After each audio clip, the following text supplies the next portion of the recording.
త్వరలో జరగబోయే మంత్రివర్గ విస్తరణలో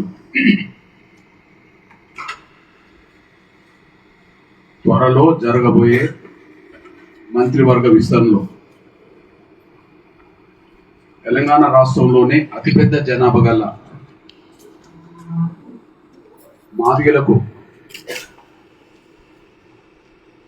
మాదిగ ప్రజాప్రతినిధులకు ఇద్దరికి స్థానం కల్పించాలి.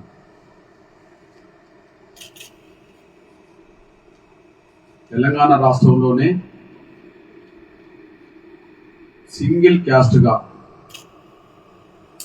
తెలంగాణలోనే అతిపెద్ద జనాభా గల మాదిగలకు మరో ఇద్దరికి మంత్రివర్గంలో ప్రాతినిధ్యం కల్పించాలి.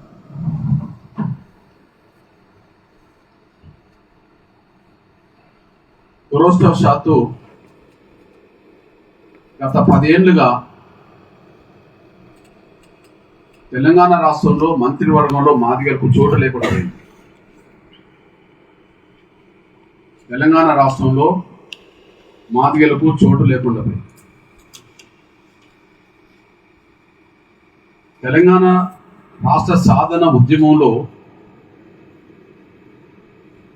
అమరులైన వాళ్ళలో సింగిల్ క్యాస్ట్గా ఎక్కువ మంది మాదిగ పిల్లలు ఉన్నారు. దళితుల్లో ప్రధానంగా ఎక్కువ మంది మాదిగ పిల్లలు ఉన్నారు. తెలంగాణ రాష్ట్రాన్ని సాధించి పెట్టే కాడ తమ అత్యున్నత విలువగల ప్రాణాలనే వదులుకున్నారు. ఉద్యమం జరుగుతున్న సమయంలో కేసీఆర్ లాంటి వాళ్లకు మేము నిమ్మరసం ఇచ్చి దీక్ష విరమించిన వాళ్ళం. ఒకరి ప్రాణాలకు నిలబెట్టిన వాళ్ళం. తెలంగాణ కోసం మా ప్రాణాలు కోల్పోయిన వాళ్ళం. కేసీఆర్ గారు ఆమర దీక్ష చేస్తున్న సమయంలో ప్రాణాలు కోల్పోతాడేమోనని ప్రచారం జరిగిన సమయంలో ఆయన ప్రాణాలు నిలబెట్టిన వాళ్ళం. తెలంగాణ రాష్ట్రం కోసం ఎక్కువ మంది ప్రాణాలు కోల్పోయిన వాళ్ళం మాదిగలం. ఈ తెలంగాణ రాష్ట్రంలో మంత్రివర్గంలో మాదిగలకు చోటే లేకుండా పోయింది. కేసీఆర్ మొదటి ప్రభుత్వంలో కేవలం 6 నెలలు మాత్రమే డాక్టర్ రాజయ్య మాదిగ. జూన్లో కేసీఆర్ ప్రభుత్వం అధికారం వస్తే 2014లో డిసెంబర్లోనే ఏ కారణం చెప్పకుండానే కేసీఆర్ గారు డాక్టర్ రాజన్నను బర్తరఫ్ చేశారు. ఇప్పటికీ ఆ కారణం ఏందో తెలియదు. కానీ 2014 డిసెంబర్ మొదలుకొని 2024 డిసెంబర్ దాటింది. 2025 ఫిబ్రవరిలో ఉన్నాం. ఈ 10 ఏళ్లలో మాదిగలకు మంత్రివర్గం చోటే లేదు.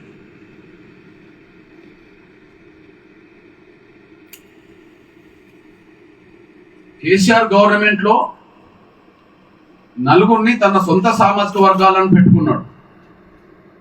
తన కుటుంబంలోనే 3, కేసీఆర్తో పాటు 3, ఇంకొకరు తన కులస్తులు ఉన్నారు. ఒకరు కేసీఆర్ అవుతే, హరీష్ రావు గారు అవుతే, కేటీఆర్ గారు అవుతే, కులస్తుడైన ఎర్రబలి దయాకర్ 1% లేని వెనమ సామాజిక వర్గం సంబంధించిన వాళ్ళు కేసీఆర్ గవర్నమెంట్ లో 4. కేసీఆర్ మంత్రివర్గంలో ఎన్నికలకు ముందు నాటికి ఒకే సామాజిక వర్గానికి సంబంధించిన వాళ్ళు 7 ఉన్నారు. రెడ్డి ఒకే సామాజిక వర్గానికి సంబంధించిన వాళ్ళు 7 ఉన్నారు. ఆ 7 పేర్లేందో మీ అందరికి తెలుసు.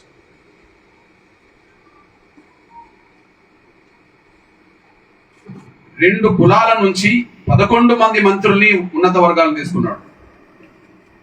కానీ తెలంగాణ రాష్ట్రంలోనే 11% జనాభా గల 11 నుంచి 12% జనాభా గల మాదిగలకు కేసీఆర్ మంత్రివర్గంలో చోటే లేకుండా పోయింది నాడు. ఎంత అవమానం మాకు. కేసీఆర్ ప్రాణాన్ని నిలబెట్టకాడ మేము ఉన్నాం, తెలంగాణ కోసం ప్రాణాలు అర్పించకాడ ముందటున్నాం. కానీ 10 ఏళ్ల కేసీఆర్ పాలనలో మాదిగలకే మంత్రివర్గంలో చోటు లేకుండా పోయింది. ఇప్పుడు బాధాకరమైన విషయం ఏంటంటే కనీసం కాంగ్రెస్ ప్రభుత్వం వచ్చిన తర్వాత కాంగ్రెస్ అన్న నిజమైన మాదిగలకు ప్రాతినిధ్యం ఇస్తుందని మేము ఎదురు చూశాం. కానీ రేవంత్ రెడ్డి గారి ప్రభుత్వంలో కూడా మాదిగలకు చోటు లేకుండా పోయింది. రేవంత్ రెడ్డి గారి ప్రభుత్వంలో మాదిగలకు చోటు లేకుండా పోయింది. దానివల్ల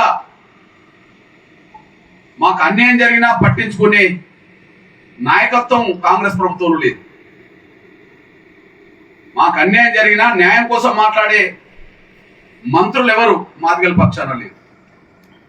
ఇంకా అన్యాయం జరగలేదని కప్పిపుచ్చడానికి కొంతమంది తయారైంది మాదిగలు గాను. అన్యాయం జరగలేదని చెప్పి కప్పిపుచ్చేటోళ్ళు తయారైన కొంతమంది. ఎగ్జాంపుల్, ఆగస్టు 1న నిండు శాసనసభలో గౌరవ ముఖ్యమంత్రి రేవంత్ రెడ్డి గారు మాట్లాడుతూ గతంలో ఇచ్చిన నోటిఫికేషన్ కూడా వర్గీకరణ వర్తింపజేసి ఉద్యోగాలు భర్తీ చేద్దామని నిండు శాసనసభలో ప్రకటించిన విషయం అందరికీ తెలుసు. కానీ వర్గీకరణ జరగకముందే, గతంలో ఇచ్చిన నోటిఫికేషన్లకు వర్గీకరణ వర్తింప చేయకముందే 11,000 టీచర్ పోస్టులు భర్తీ చేసి మాదిగలకు అన్యాయం జరిగే ప్రయత్నం చేస్తే మాదిగల పక్షాన ఇచ్చిన మాట నిలబెట్టుకోమని చెప్పి అడిగే దిక్కు మంత్రివర్గంలో లేదు, మాకు ప్రభుత్వంలో ఎక్కడ కనిపించదు. అప్పుడే అర్థమైంది మా తరఫున మా కులస్తులు ఎవరన్నా ఉంటే, మాదిగలు ఎవరన్నా ఉంటే కనీసం ముఖ్యమంత్రి దృష్టికి ఇది తీసుకొచ్చేవాళ్ళు కదా అని చెప్పి. ఇప్పుడు మేము సూటిగా అడుగుతున్నాం, ఎట్టి పరిస్థితిలో త్వరలోనే మంత్రివర్గ విస్తరణ జరుగుతుందని చెప్పి కొంత ప్రచారం జరుగుతున్న సమయంలో ఖచ్చితంగా మాకు అత్యధిక జనసంఖ్య గల మాదిగలకు ఖచ్చితంగా మాదిగ ప్రజాప్రతినిధుల్లో ఇద్దరికి మాత్రం ఖచ్చితంగా మంత్రివర్గంలో చోటు కల్పించాలని చెప్పి నేను విజ్ఞప్తి చేస్తున్నా, డిమాండ్ చేస్తున్నా. ఇకపోతే మాదిగల పేరుతోనే మాదిగలు కాని వాళ్ళు మంత్రులై, మాదిగల పేరుతోనే మాదిగలు కాని వాళ్ళు మంత్రులై మాదిగ ఉద్యమాన్ని బలహీనం చేసే కుట్రలకు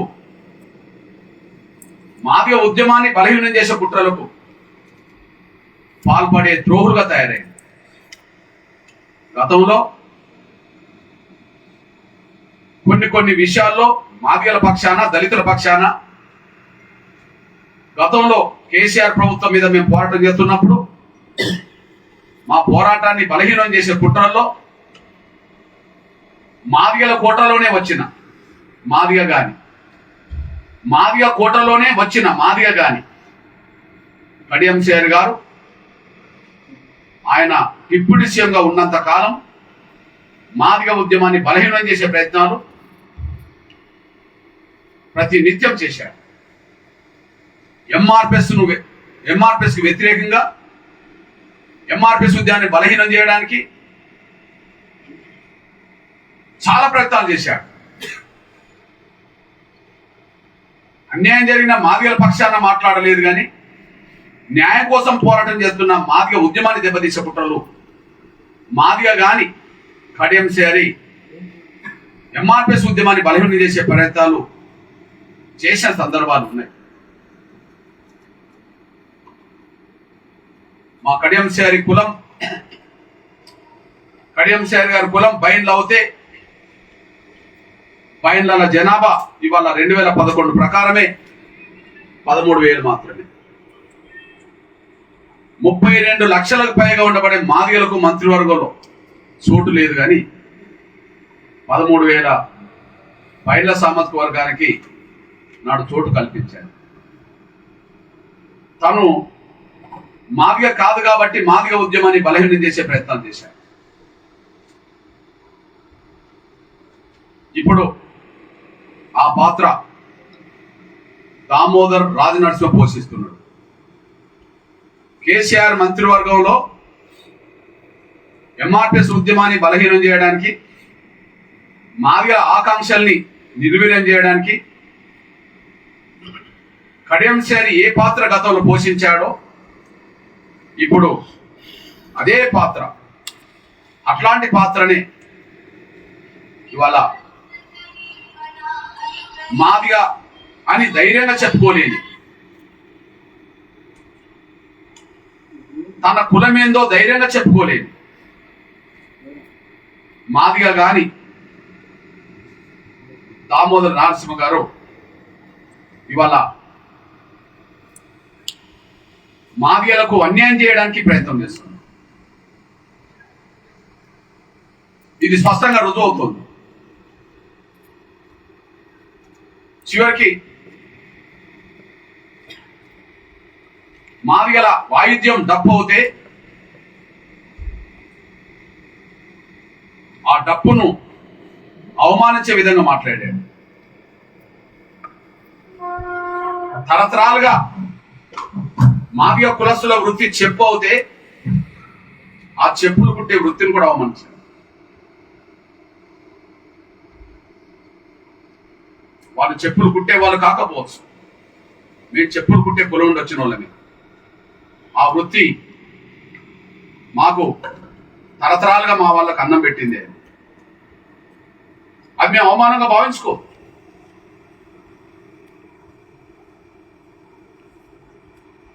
అట్లనే డప్పు మొదటి జర్నలిస్ట్గా సమాజానికి సేవ చేయడమే కాదు, సమాజంలో ఉండబడే అన్ని వర్గాలకు, వాళ్ళ చావులకు, వాళ్ళ పెళ్లిళ్లకు, పండుగలకు అన్నిటికీ మా డప్పు సమాజానికి దగ్గర చేసింది. సమాజానికి దగ్గర చేయడమే కాదు, ఆనాడు మా జీవన విధానంలో అది ఒక అంతర్భాగమైంది. డప్పు మాదిగల గుండె చప్పుడే, డప్పు మాదిగల గుండె చప్పుడే. మాదిగలు కాని వాళ్ళు మాత్రమే డప్పును అవమానిస్తుంటారు. ఇప్పుడు దామోదర్ నరసింహ అదే పని చేశాడు. అదే సమయంలో 11,000 టీచర్ పోస్టులు వర్గీకరణ లేకుండా భర్తీ అవుతే, 11,000 టీచర్ పోస్టులు వర్గీకరణ లేకుండానే భర్తీ చేస్తుంటే, వర్గీకరణ లేకుండా ఉద్యోగాలు భర్తీ చేయొద్దని చెప్పి మాత్రం ఏనాడలే. అంటే మాదిగలకు నష్టం రావడానికి కారకుడైపోయారు, మాదిగ నిరుద్యోగులకు అన్యాయం జరగడానికి కారకుడైపోయారు. రెండోది, ప్రస్తుతం గౌరవ షమీం అఖ్తర్ గారు ఇచ్చిన మొదటి నివేదికలో లోపాలు ఉన్నాయని మీరు స్పష్టంగా చెప్తే, కమిషన్ నివేదికలో ఏదైతే వర్గీకరణ మీద 3 గ్రూపులుగా వర్గీకరించడానికి ఏదైతే చేసిండ్రో అందులో న్యాయబద్ధత లేదు అని, శాస్త్రీయ బద్ధత లేదని, హేతుబద్ధత తర్కబద్ధత లేదని మేము వాస్తవాలను, అందులో ఉన్న లోపాలను వెలికి తీసి చెప్పారు. గౌరవ ముఖ్యమంత్రి గారు అర్థం చేసుకున్నాడు, గౌరవ మంత్రివర్గ ఉపసంఘం చైర్మన్ అర్థం చేసుకున్నాడు. గౌరవ ముఖ్యమంత్రి రేవంత్ రెడ్డి గారు మేము లేవనెత్తిన అంశాల మీద కొంత అర్థం చేసుకున్నాడు. మేము లేవనెత్తిన అంశాల మీద మంత్రివర్గ ఉపసంఘం చైర్మన్ సోదరులు ఉత్తమ్ కుమార్ రెడ్డి గారు అర్థం చేసుకున్నారు. వాళ్ళు అర్థం చేసుకున్నారు కాబట్టిగానే మళ్ళీ కమిషన్ కు గడువు మార్చి 10 వరకు ఇచ్చారు. లోతుగా అధ్యయనం చేయండి అని చెప్పి కమిషన్ కు గడువు మార్చి 10 వరకు ఇచ్చారు. మీ దృష్టికి తీసుకొస్తున్నాం.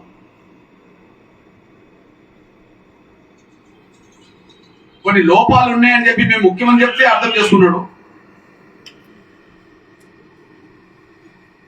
మంత్రివర్గ ఉపసంఘం చైర్మన్ అర్థం చేసుకున్నాడు.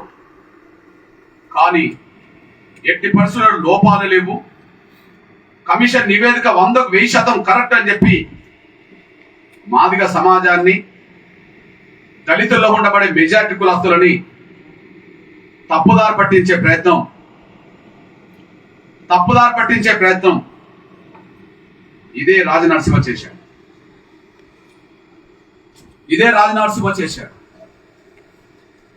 దీన్ని బట్టి అర్థమవుతున్నది ఏంటంటే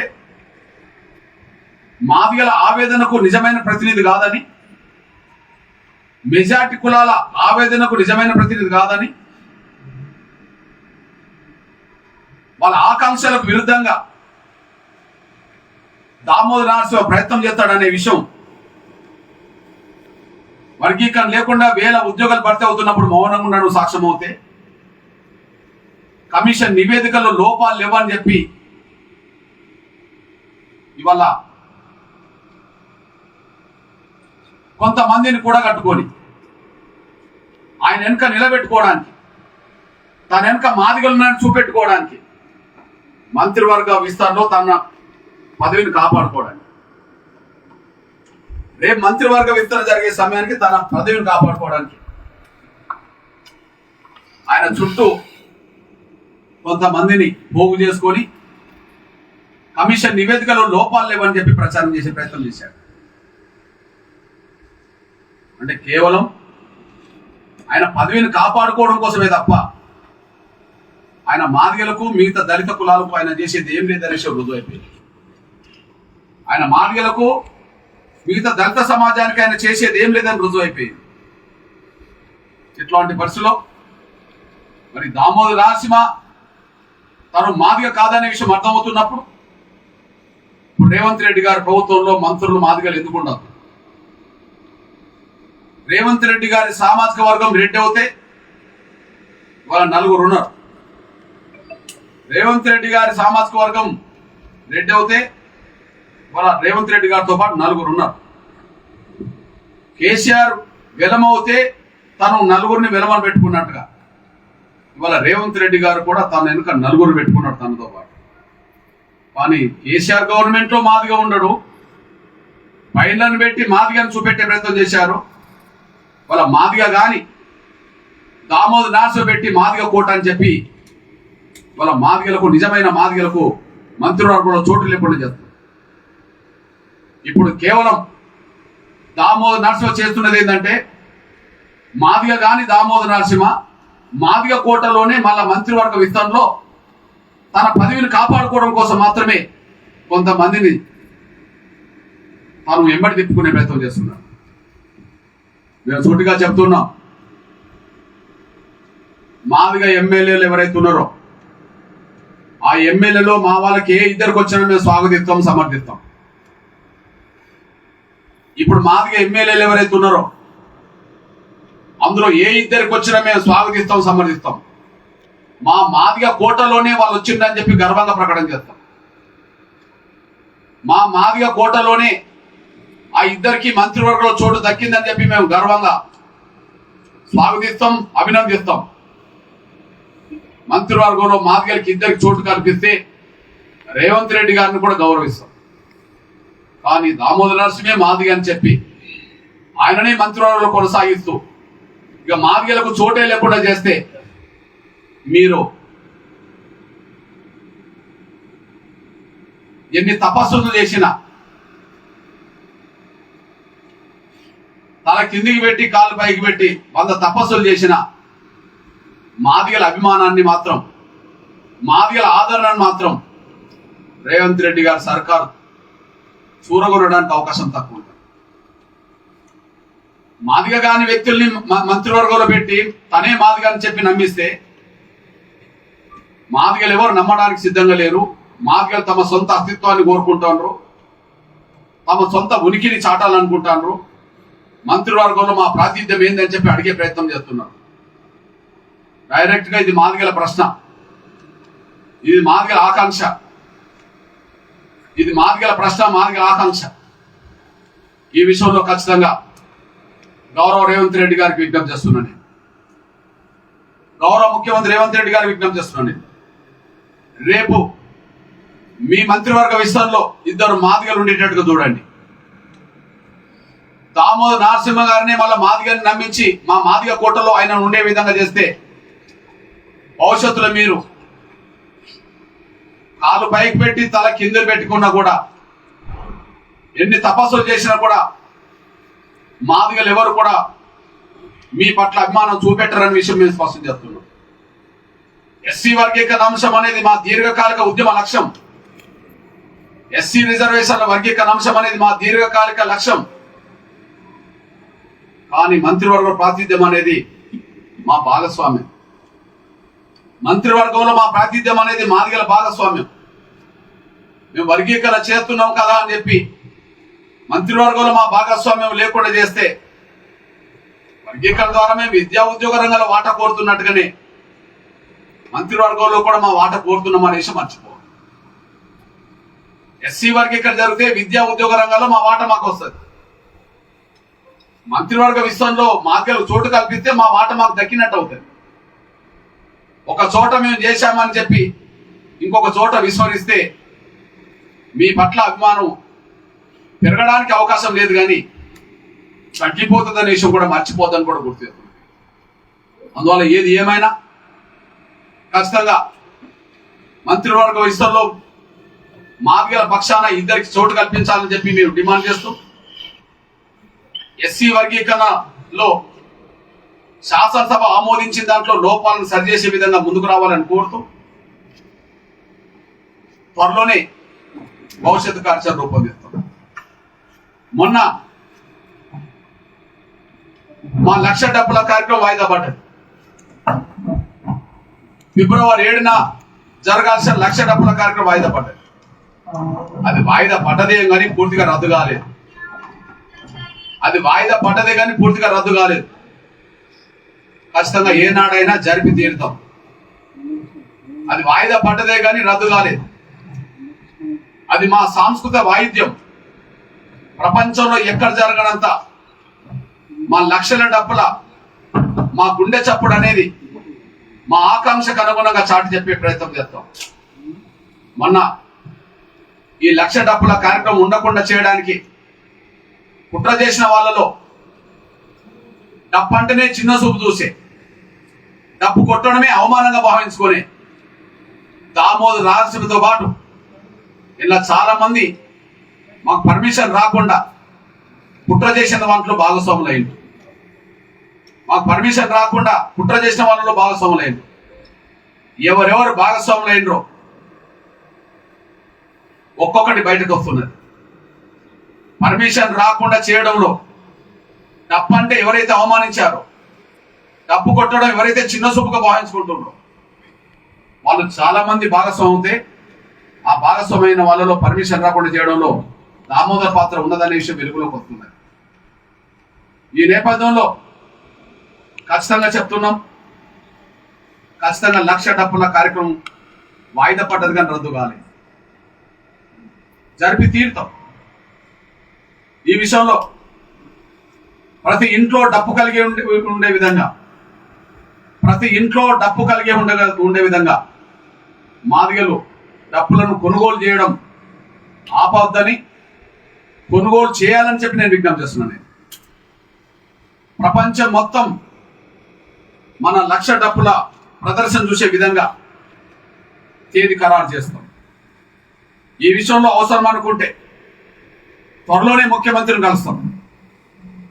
వర్గీకరణ అంశంలో లోపాలు సరిచేయమని కోరాం. కానీ మా సాంస్కృతిక ప్రదర్శన ఆ ప్రదర్శనకు మీరు పర్మిషన్ ఇవ్వమని చెప్పి మేము కోరుతాం. త్వరలోనే టైం తీసుకుంటాం, ముఖ్యమంత్రిని కలుస్తాం. మా సాంస్కృతిక ప్రదర్శనకు పర్మిషన్ ఇచ్చే విధంగా పోలీస్ యంత్రాంగానికి సూచన చేయమని చెప్పి విజ్ఞప్తి చేసి వస్తాం. ఏది ఏమైనా ప్రదర్శన జరిపి తీరుతాం. నా మాదిగ ప్రజలకు విజ్ఞప్తి చేస్తున్నా, గుర్తు చేస్తున్నా, అది వాయిదా పడ్డదేమో కానీ రద్దు కాలేదు. ఖచ్చితంగా మన ప్రదర్శన జరిపి తీరుదాం. ఈ నేపథ్యంలో డబ్బులు కొనుగోలు చేయడం ఆపద్దు. ప్రతి ఇంట్లో డబ్బు కలిగి ఉండే విధంగా కొనుగోలు చేయాలని చెప్పి నేను తెలంగాణలో ఉండబడే మాదిగలకే కాకుండా ఆంధ్రప్రదేశ్ చుట్టుపక్కల రాష్ట్రాల్లో ఉండబడే మాదిగలందరికీ నేను విజ్ఞప్తి చేస్తున్నా, నేను పిలుపునిస్తున్నా. ఇంకా ఈ విషయాల మీద వర్గీకరణ అంశంలో లోపాలు సరిదిద్దాలని, అదే సమయంలో మంత్రివర్గంలో ఇద్దరికి చోటు కల్పించాలని నేను డిమాండ్ చేస్తూ, రాబోయే శాసన మండలిలో శాసనసభ్యులకు సంబంధించిన ఎన్నికల సమయం ఏదైతే ఉన్నదో, శాసనసభ్యులే ఎన్నుకునే ఎమ్మెల్సీ ఏవైతే ఉన్నదో, ఖచ్చితంగా వాటిలో ఇప్పటి వరకు చట్టసభలకు వెళ్ళని, శాసన మండలికి వెళ్ళని నా దళిత కులాల నుంచి ప్రాతినిధ్యం ఉండే విధంగా ముందుగా నా బేడ బుడగ జంగం సంబంధించిన వారికి, అదే సమయంలో ఇప్పటి వరకు శాసనసభలో శాసన మండలి ఎవరికి ప్రాతినిధ్యం లేదు, దళితులు ఏ కులాలకు ప్రాతినిధ్యం లేదు, వారిలో మొదటి 2-3 కులాలకి ప్రాతినిధ్యం ఇచ్చే విధంగా ముందుకు రావాలని చెప్పి రేవంత్ రెడ్డి గారు గుర్తు చేస్తున్నా. మంత్రివర్గంలో మాదిగలకు చోటు దక్కాలి. శాసన మండలిలో బుడగ జంగాలతో పాటు ఇప్పటివరకు శాసనసభ మెట్లెక్కని, శాసనసభ గడప దొక్కని, శాసన మండలి మెట్లెక్కని గడప దొక్కని నా దళిత కులాలకు ప్రాతినిధ్యం ఇచ్చే విధంగా ముందుకు రావాలని చెప్పి నేను కోరుతూ, అదే సమయంలో ఏదైతే మార్చి 10 వరకు షమీం అఖ్తర్ గారికి కమిషన్ నివేదిక ఇవ్వడానికి టైం గడువు ఉన్నదో, ఈ గడువును సద్వినియోగం చేసుకునే విధంగా ప్రతి దళితులో ఉన్న ప్రతి కులం కూడా ఖచ్చితంగా మీ ఆకాంక్షలకు అనుగుణంగా ఖచ్చితంగా మీ నివేదికను ఇచ్చే విధంగా మీరు వినతి పత్రాలు ఇవ్వాల్సిందిగా, ఈ మార్చి 10 వరకు ఉండబడే గడువును ప్రతి కులం సద్వినియోగం చేసుకోవాల్సిందిగా నేను విజ్ఞప్తి చేస్తూ ముగిస్తున్నాను. ధన్యవాదాలు. అదే సమయంలో ఈ భవిష్యత్ కార్యాచరణ మీద, మంత్రివర్గంలో మాదిగలు చోటు కల్పించాలి దాని మీద, లోపాలు సరిచేయాలని దాని మీద, శాసన మండలిలో బుడగ జంగాలతో పాటు ఇప్పటి వరకు శాసన మండలి మెట్లెక్కని దళిత కులాల నుంచే ఖచ్చితంగా శాసన మండలికి పంపించాలనే విధానం మీద భవిష్యత్ కార్యాచరణ రూపొందించడానికి ఈ నెల 24న హైదరాబాద్లో ఎంఆర్పిఎస్ ఎంఎస్పి అనుబంధ విభాగాల తెలంగాణ రాష్ట్ర స్థాయి సదస్సు ఈ నెల 24న నిర్వహిస్తున్నాం. ఆ 24 తారీఖు నాడు ఖచ్చితంగా భవిష్యత్ కార్యాచరణ మంత్రివర్గంలో మాదిగలకు చోటు కల్పించాలని, బుడగ జంగాలతో పాటు చట్టసభలకు వెళ్ళని కులాలకు శాసన మండలి స్థానం దక్కాలని, వర్గీకరణ అంశం మీద లోపాలు లేకుండా సరిచేయాలని చెప్పి 3-4 అంశాల మీద ఖచ్చితంగా భవిష్యత్ కార్యాచరణ రూపొందించబోతున్నాం. ఈ నెల 24 తారీఖు నాడు భవిష్యత్ కార్యాచరణ హైదరాబాద్ లో రూపొందిస్తామనేసి కూడా గుర్తు చేస్తున్నాం. ధన్యవాదాలు. చెప్తాం హైదరాబాద్ ప్లీజ్. గౌరవనీయులు శ్రీ మందకృష్ణ మాధవ్ గారికి